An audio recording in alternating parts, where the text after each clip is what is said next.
کیا آپ اپنے پچھلے سال کے گناہ معاف کروانا چاہتے ہیں تو تھوڑی سی ہمت کریں، ابھی سے ارادہ کر لیں، 9 اور 10 محرم الحرام کا روزہ ضرور رکھیں۔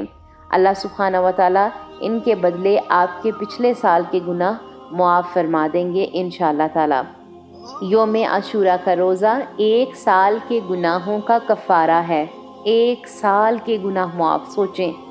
آپ صلی اللہ علیہ وآلہ وسلم سے عاشوراء کے دن کے روزے کے بارے میں پوچھا گیا تو آپ صلی اللہ علیہ وآلہ وسلم نے فرمایا کہ وہ گزشتہ سال کے گناہوں کا کفارہ بن جاتا ہے۔ یوم عاشوراء 10 محرم کے روزے سے گزشتہ سال کے گناہ مٹ جائیں گے۔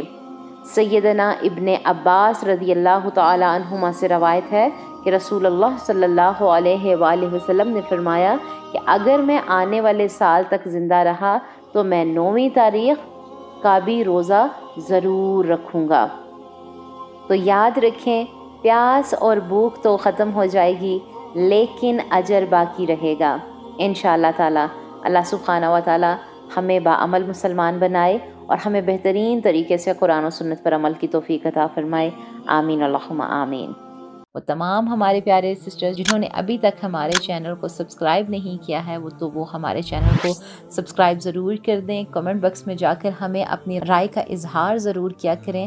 اس سے کیا ہوتا ہے کہ ہماری پیچھے جتنی بھی ٹیم ہوتی ہے اس کو بہت خوشی ہوتی ہے، کام کرنے میں آسانی ہوتی ہے اور اس سے ہم خود بھی موٹیویٹ ہوتے ہیں کام کو لے کے، چیزوں کو لے کے۔ اللہ تعالیٰ آپ سب کو جزائے خیر عطا فرمائے، آمین۔